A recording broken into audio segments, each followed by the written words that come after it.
Hey guys, happy Friday. I'm on today with a quick video about emotional adulting.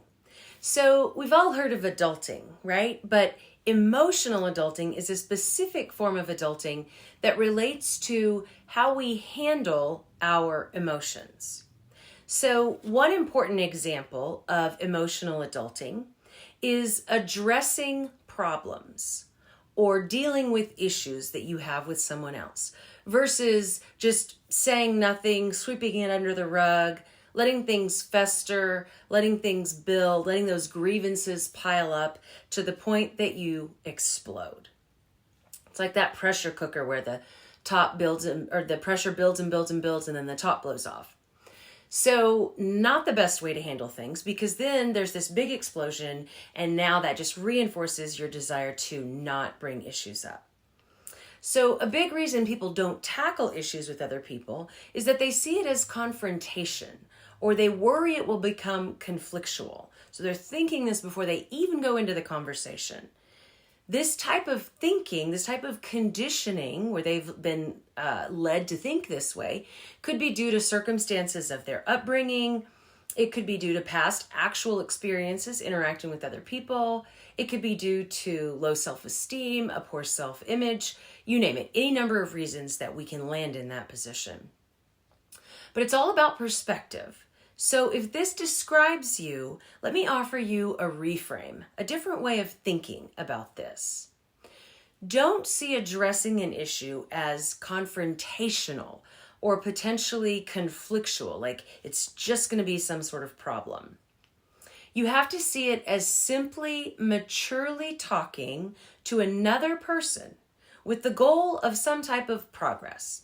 So progress could mean that you're just expressing your feelings, or sharing your thoughts about an issue, even if you don't agree with the other person, or sharing your concerns, or working towards some sort of resolution on an issue. It's simply a conversation. Not every conversation you engage in is going to be conflictual, right? If it is, you probably should get into my office pretty quickly, but that's not always the case. So just think about it as just a conversation. So if you struggle with this, it's time for you to evolve and grow and become a better version of yourself.